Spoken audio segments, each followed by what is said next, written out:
On August 18, 1971, a dad and his son were traveling on a road trip. They took a break for the night close to mile marker 35 on the Redwood Highway in Josephine County, Oregon, near Cave Junction. The next day, while walking in the forest, they found some bones. After examining them, it was clear they belonged to a young woman. Along with the bones, they found 2 rings, one of which had mother of pearl on it and had the letters AL scratched onto it. There weren't any other hints about who the young woman might have been. When the young woman was not identified through the initial, extensive investigation after her discovery, her case became inactive, filed away as Jane Doe, Josephine County, 17 to 940. As technologies advanced over the ensuing years, the Josephine County Sheriff's Office did their best to utilize them in hopes of identifying their Jane Doe. A clay bust of what Jane Doe may have looked like in life was created in 2004. It was at this time that Jane Doe received the nickname Jane Annie Doe from Clackamas County Sheriff's Deputy, Joyce Nagy, the forensic artist who created the bust. Other forensic images of Annie's presumed appearance were eventually developed as well, but the circulation of all these images brought forward many leads. But no answers. In 2016, isotope analysis of Annie's teeth, bones, and hair was used to estimate where Annie may have been born and lived, but likewise did not result in an identification.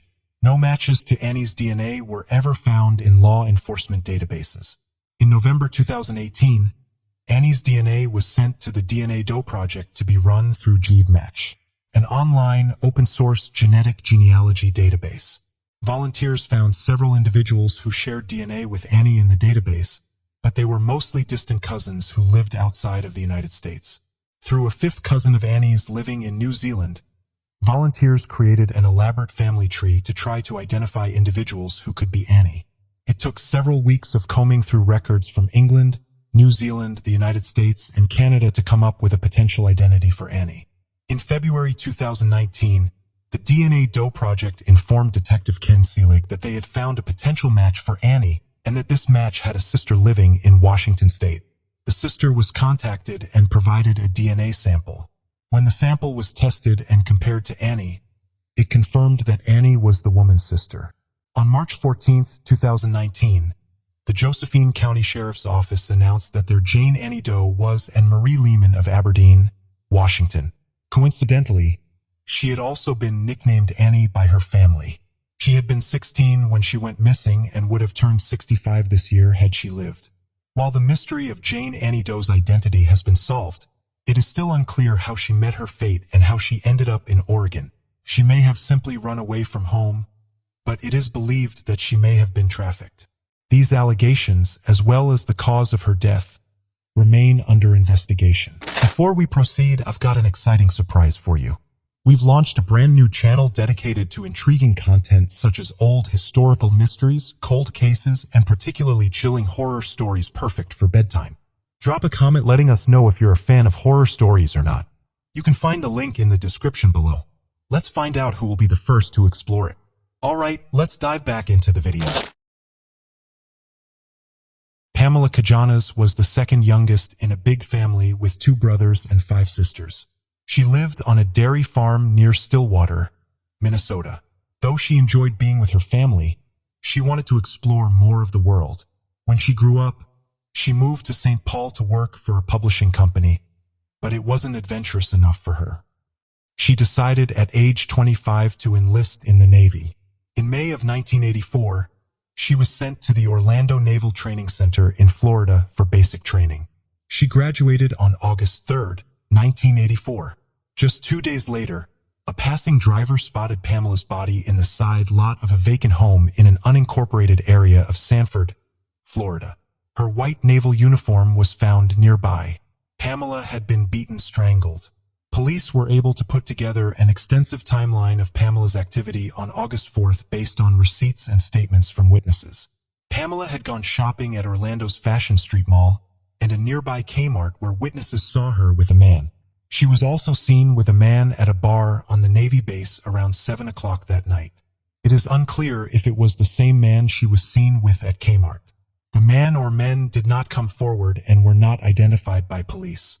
DNA was found on Pamela's body, but a match was never found in police databases. After Pamela's case had long gone cold, the Seminole County Sheriff's Office decided to hire a pair of Bonanno labs to use genetic genealogy to construct a family tree of the killer to hopefully identify him. They identified a potential suspect, and authorities surveilled him, and collected a covert DNA sample from his trash on items including a cigarette butt and used dental floss. It was a match to the DNA at the crime scene. On March 13, 2019, 59-year-old Thomas Lewis Garner was arrested for Pamela's murder. Garner had been a classmate of Pamela's at the Naval Training Center, and the two knew each other, according to the sheriff's office. He had one minor battery charge while serving in the Navy, but no other criminal record. At the time of his arrest, he was working as a dental hygienist in Jacksonville, Florida. Garner has denied involvement in the crime. He was originally granted a bond of $250,000, but it was rescinded just a day later. His lawyer is currently trying to get it reinstated so that his client does not have to remain in jail until his trial. Pamela's father passed away in 2001, and her mother died in 2016, never seeing an arrest in their daughter's case. One of Pamela's sisters has said in a statement that while she and her siblings are in shock over the fact that an arrest was finally made after almost 35 years, they had never given up hope that the day would come. The family announced the news of an arrest being made in Pamela's case on a billboard outside their farm. On July 31, 1999, J.B. Beasley turned 17. She and her friend Tracy Howlett decided to drive to a field party near their hometown of Dothan, Alabama, to celebrate. They left around 10 p.m. in J.B.'s black 1993 Mazda, but they got lost on the way to the party and ended up in the town of Ozark, about 20 miles northwest of Dothan. Around 11:30 p.m., they were in the parking lot of a convenience store that had closed for the night just a half hour before. They got directions back to the road that would take them home from a woman they ran into in the parking lot. Tracy called her mother, Carol Roberts, to tell her that the two had gotten lost and were coming home instead of trying to make it to the party. Tracy told her mother that she loved her before hanging up. The woman who gave the girls directions saw them drive out of the parking lot, heading in the correct direction. When the girls did not arrive home by dawn the next morning, Carol Roberts called the police. JB's Mazda was found around 9 a.m. that morning in Ozark, less than a mile from the convenience store JB and Tracy were last seen at. There were no signs of anything out of place in the vehicle until police opened the trunk and discovered the bodies of the two girls. They had both been shot. In the fall of 2018, the Ozark Police Department hired Parabot Nanolabs to use genetic genealogy to try to match DNA found at the scene of the crime to a suspect. Parabot uploaded the DNA sequence to GEDmatch, but the only matches in the database were very distant, and Parabot was only able to narrow down the search to a particular extended family. The Ozark Police Department began collecting voluntary samples from individuals in that family in hopes of figuring out where their suspect belonged in it. One of the voluntarily provided samples turned out to be an exact match to the sample found at the crime scene. On March 16, 2019, police arrested the individual who provided that sample, 45-year-old Coley McCraney. McCraney is a truck driver and a preacher who had not previously been a suspect in the case. He denies any involvement with the murders. He is being charged with capital murder and rape, and the district attorney has announced plans to seek the death penalty. A preliminary hearing in the case is scheduled for April 3rd. On June 9, 1969, childhood sweethearts Clifford Bernhard and Linda Reich were married at the Pilgrim Congregational Church in Billings, Montana. Clifford was a Vietnam veteran who had received a Purple Heart during his service. The Bernhards spent the next several years working hard to build their lives together.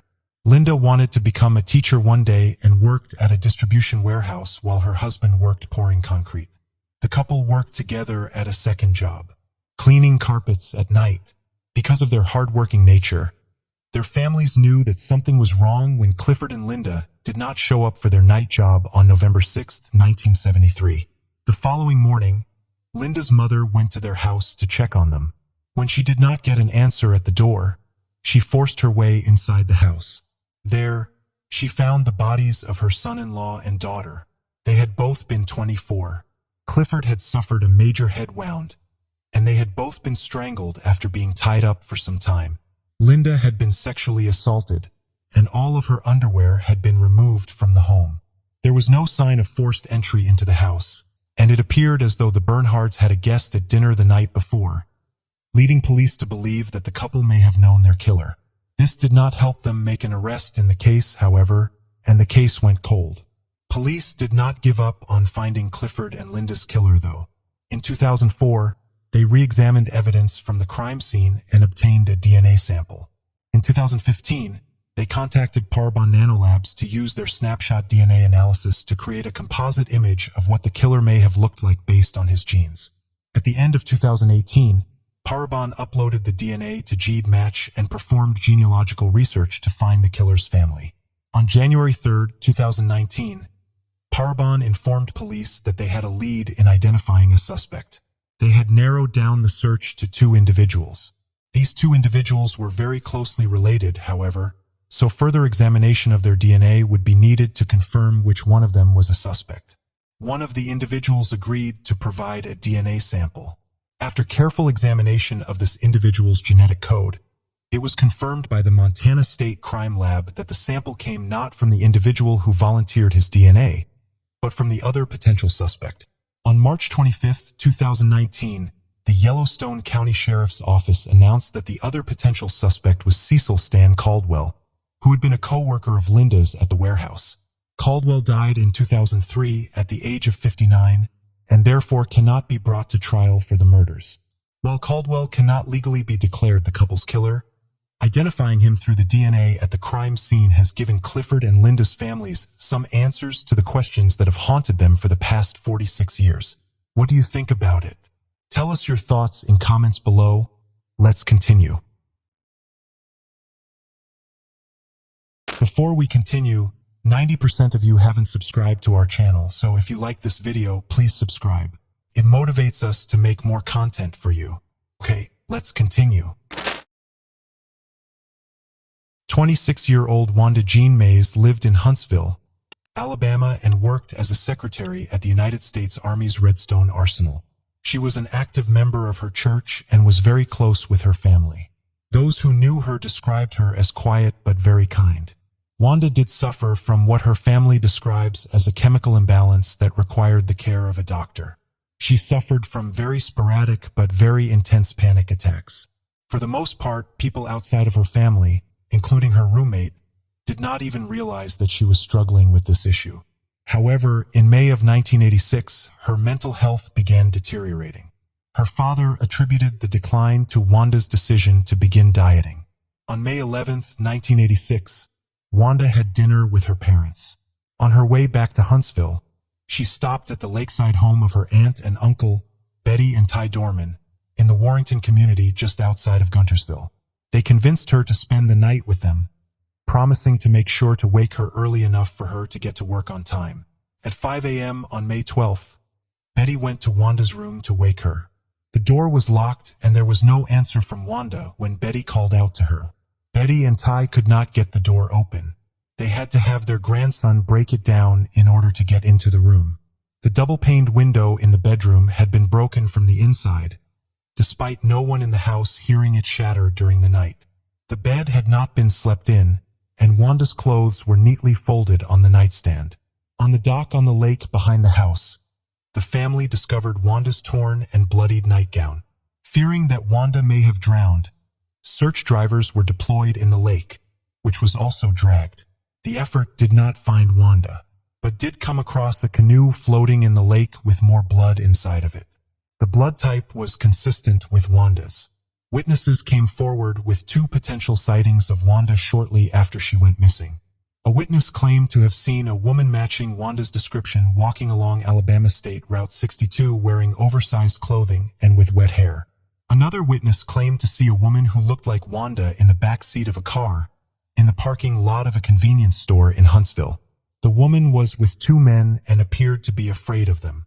When the witness came out of the store a short time later, the woman was talking on a payphone with one of the men standing with her.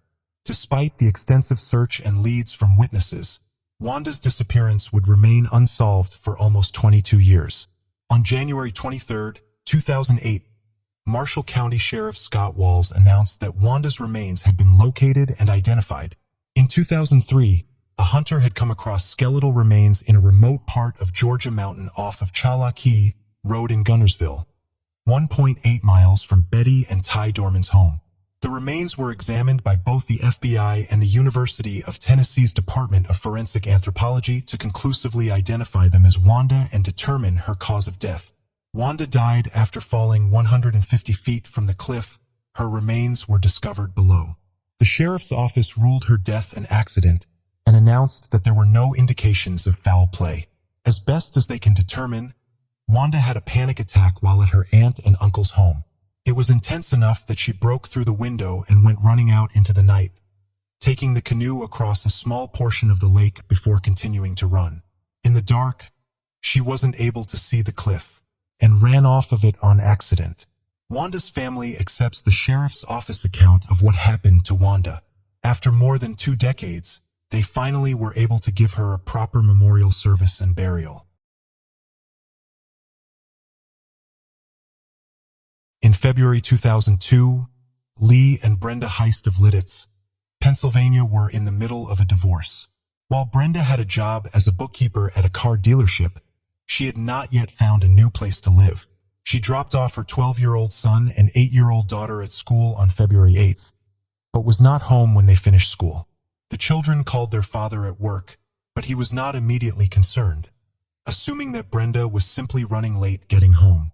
He had plans to go to a birthday party for his mother directly from work, but went home when his children called after dark, saying their mother was still not home. Seeing nothing unusual at the house, Lee decided to wait until 8 o'clock to see if Brenda would come home. When she failed to, he called the police. Brenda's car was found in a nearby town 4 days later. It was parked near a bus station, but there were no records of Brenda buying a ticket there or at any other bus station or airport. An investigation was conducted by local, state, and federal authorities, but none of them uncovered solid leads to follow. Dozens of potential witnesses were interviewed. Lee Heist was considered a suspect in Brenda's disappearance due to their marriage falling apart, but he was eventually cleared. In 2010, he petitioned the Lancaster County courts to have Brenda declared legally dead, so that his children could have some closure. On April 27, 2013, a woman walked into a police station in Key Largo, Florida. She said that she believed a warrant was out for her arrest for a probation violation in another county. While she was known to Florida law enforcement as Kelsey Smith, she told police that her real name was Brenda Heist. According to Brenda, on the morning of February 8, 2002, she had gone to a park after dropping off her children at school. While she had a job, her income was not enough to afford an apartment on her own. She had applied for financial assistance so that she and her children would have a place to live outside of the home her husband was getting in the divorce. She had just learned that her application had been denied. She sat in the park crying and was approached by 2 men and a woman, who asked her what was wrong. They told her that they were about to hitchhike down to Florida, to abandon her life and go with them. Brenda originally claimed to have been homeless for most of her 11 years in Florida, but that proved untrue. She had lived in a camper with a boyfriend for several years, working manual labor jobs that paid cash and did not require workers to provide identification. She eventually began cleaning houses and lived for almost a year in the home of one of her clients. While she was living there, she stole her employer's driver's license. She used that license at a traffic stop in February 2013, which led to an identity theft charge. This was a violation of her probation, which she was on for previous marijuana charges and traffic violations. It was this violation that led her to report to the police in April. She said that she finally decided to come clean about her identity because of her deteriorating health. Brenda's children were initially shocked to learn that their mother was alive, but that shock quickly turned to anger. After more than a decade of believing their mother was dead, they were understandably upset to learn that she had simply abandoned them. They did not wish to see her. At the time Brenda resurfaced, her daughter Morgan was attending college and working 3 jobs, and her son Lee had recently graduated college and was applying to the police academy. Brenda's ex-husband Lee had remarried and moved away from the home he had once shared with Brenda. Brenda was sentenced to 1 year in prison for her probation violation, but only served 6 months of that sentence due to good behavior and her participation in a work program. Brenda was released from the Santa Rosa County Jail on November 19, 2013, the day after her 54th birthday. She moved to Texas to stay with her mother and look into options for mental health treatment. Crystal Leanne Anzaldi was born on October 10, 1989 in Hillsboro, Oregon, the second child of Dorothy and Jeff Anzaldi. When Jeff joined the Navy, the family relocated to San Diego, California. Without a lot of money, they eventually moved into the first floor of a house in the Golden Hill neighborhood. A friend of Dorothy's had told her that the house's owner was going into a rehabilitation center and needed someone to stay in the house to take care of it and watch after their 3 children. The family, lured by the promise of free rent, took the owner up on the offer, only later learning that he was going to prison and not rehab, and that the home had a reputation as a drug house. 6 weeks after the family moved into the house, on December 8, 1990, Jeff woke up in the bed the entire family shared at 7 a.m. and covered 14-month-old Crystal with a blanket. He then went back to sleep. When he woke up again an hour later, Crystal was no longer with him. The front door of the house, as well as a door to an upstairs apartment, were wide open. Crystal was nowhere to be found, and the police were called. The entire neighborhood was searched, and helicopters flew overhead announcing that a child was missing, but no sign of Crystal was found. In March of 1997, Marshal Champlin Rosado of Puerto Rico called authorities to report that his wife had been abusing and neglecting his stepdaughter Sonia. During the investigation into the allegations, authorities asked his wife, Nilsa Girabolini Guzman, for her daughter's birth certificate. The document she provided was fraudulent. Sonia was placed in foster care, and in October, a blood test confirmed that she was not Girabolini Guzman's daughter. Comparing her smile and a facial birthmark to photos of missing children, they realized that their Sonia was really Crystal Anzaldi. It is unknown exactly how Guillermo Lini Guzman came to have Crystal. That is, if she herself abducted her or if there is another party involved. She did not know the Anzaldis, but did know people who were known to visit their house.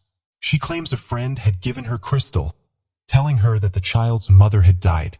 She also said that she hadn't watched the news around the time she got the baby or learned that an area child was missing. She was married at the time to another man in the Navy, who had been deployed abroad for some time. When he returned home in December 1990, his wife had a baby she claimed was her own, but she would not explain who the child's father was. Inferring that it was not him, he told her to go back to her native Puerto Rico, and he filed for divorce. Guillermo Guzman and Crystal flew to Puerto Rico on December 21, 1990. Guillermo Guzman was only ever convicted of fraud for the fake birth certificate she provided to police. During the almost 8 years their daughter had been missing, Dorothy and Jeff Anzaldi had divorced. Dorothy was living in California, and Jeff was back in Oregon with their older daughter Kendra, as well as a second wife and their daughter. The divorce meant that Crystal could not simply be returned home. The matter of her custody had to be settled first and involved courts and agencies in both California and Puerto Rico. Jeff was ultimately awarded custody, and Crystal was brought to Oregon to live with him in February 1998. Crystal had a difficult time adjusting to life back in the United States, hoarding and hiding food because she was used to going without it, struggling in school because she was used to speaking Spanish, and having difficulty responding to the name Crystal rather than Sonia. As an adult, she made the conscious decision to try to forget her time in Puerto Rico. As of 2013, she was working as a caregiver in a retirement home. Tell us your thoughts in comments below. Let's continue.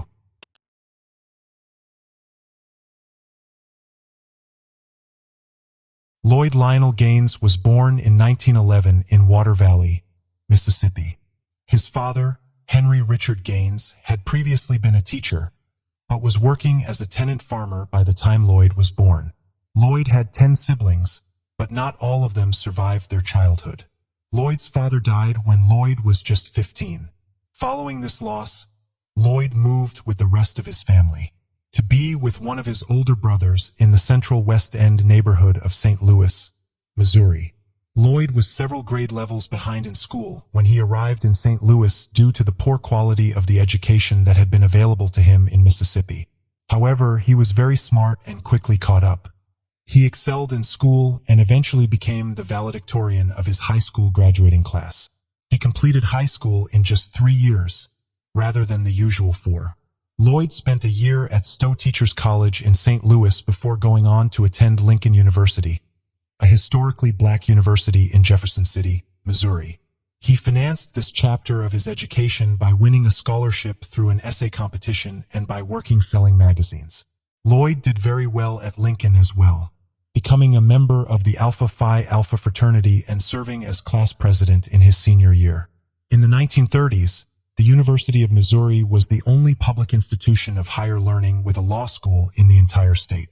The university as a whole was only open to white students, so there were no educational options for African Americans in Missouri who wished to become lawyers. The state of Missouri would pay for African American students to leave the state to go to law school, rather than integrate its own university. Noted historian Lorenzo Green was one of Lloyd's professors at Lincoln University. He was also very active in the NAACP, the National Association for the Advancement of Colored People. The NAACP is a civil rights organization, and one of its biggest goals at the time was equality and education. Green presented him with an option for his advanced education that could have a major legal and social impact. With Green's promise of legal support from the NAACP, Lloyd applied to the all-white law school at the University of Missouri in the summer of 1935. It has been debated if Lloyd really desired to become a lawyer or if he merely volunteered to apply to law school so that he could serve as a plaintiff in a lawsuit. Following his inevitable rejection from the school based on his race, the NAACP had actively been looking for a way to challenge segregation in schools. They would require an active law case to mount a new challenge to Plessy v. Ferguson, the 1896 Supreme Court decision that held that public facilities, such as schools, could be segregated as long as the facilities for black and white students were equal. This decision would ultimately remain the law of the land until the Brown v. Board of Education decision in 1954, which recognized that separate schools were inherently unequal. Lloyd was an ideal candidate for such a lawsuit because of his stellar academic and extracurricular record. The University of Missouri would not be able to claim that they were rejecting him based on these aspects of his application, and would have to make their decision based on his race. Silas W. Canada, the registrar at the University of Missouri School of Law, initially refused to even consider reviewing Lloyd's application. In January of 1936, the NAACP sued Canada to force him to make a decision about Lloyd's admission to the school. In March of that year, Canada rejected Lloyd's application on the basis of his race, despite the fact that he had the academic credentials that would otherwise merit his acceptance to the law school. On April 15, 1936, Lloyd and the NAACP filed a lawsuit against Silas W. Canada to get Lloyd admitted to the School of Law at the University of Missouri. The lawsuit failed at the state and local levels, potentially due in part to the fact that the majority of the judges who heard the case at these levels had attended the School of Law at the University of Missouri. Gaines v. Canada was heard by the Supreme Court on November 9, 1938, and on December 12, the court ruled 6-2 in Lloyd's favor. It was not a complete victory, however. The court upheld the notion of separate but equal, but ruled that it was a violation of the 14th Amendment of the Constitution for a state to fail to make an educational program available to all citizens. Missouri had to either let African American students into the existing law school or make a new law school just for them. Missouri took the second option. Following Gaines v. Canada, they began the process of hastily throwing together a law school for African American students inside of a former cosmetology school in St. Louis. The NAACP began the process of bringing further legal action. They believed that the only way to ensure equal education for African American students would be to get the courts to rule that the segregated, clearly substandard school was not equal to the school at the all-white university. Using this reasoning, they began new proceedings to get Lloyd admitted to the School of Law at the University of Missouri. While waiting for new legal proceedings to begin, Lloyd attended the University of Michigan with the help from the NAACP. graduating with a master's in economics in 1938. He worked for the state of Michigan until the beginning of 1939, when he returned to St. Louis to prepare for court dates that at the time were set for that August. Made mildly famous through his Supreme Court case, he traveled around to give speeches for the NAACP and at civil rights gatherings. He would receive small donations at these speeches, but was struggling financially. He often was forced to borrow money from his siblings for even minor expenses. Due to his race, his notoriety, and the ongoing Great Depression, Lloyd had trouble finding employment. Despite his level of education, the only job he could find in St. Louis was working at a gas station. He had to quit this job when he realized that the station's owner was engaging in deceptive business practices. Lloyd then had to travel to find work, first to Kansas City and then to Chicago, where he eventually was able to get a position at a department store. Due to his financial struggles, he often relied on friends and supporters to make ends meet. By the middle of March 1939, with no other place to live, he had been taken in by members of a Chicago chapter of his undergraduate fraternity and was staying at the fraternity house. 1939. He left the fraternity house to go out to buy stamps and never returned. He had plans to go to dinner that evening with the Page family, who were family friends from St. Louis, now living in Chicago. They often had Lloyd over for meals, and that night he wanted to take them out to dinner to repay their kindness. He did not show up. He also did not show up for his first day of work at the department store. His personal belongings were left behind at the fraternity house. Lloyd's disappearance was not immediately noticed due to his independent nature and the fact that he was traveling so much. His family was concerned when they stopped receiving his regular letters, but did not have enough faith in the police at the time to report his disappearance. When he did not resurface in St. Louis for the new round of legal proceedings in the fall of 1939, the public search for him finally began. Since it had been several months since he vanished, there were few clues to follow in the case. In his absence, his case was dropped by the court. An immediate concern was that Lloyd had been killed in retaliation for his participation in the court case. However, crimes against civil rights activists at this time often had at least some aspect of publicity to them, so as to instill fear in other African Americans, who were considering taking action to receive equal rights. The fact that Lloyd's body was not left somewhere it could be found and inspire fear could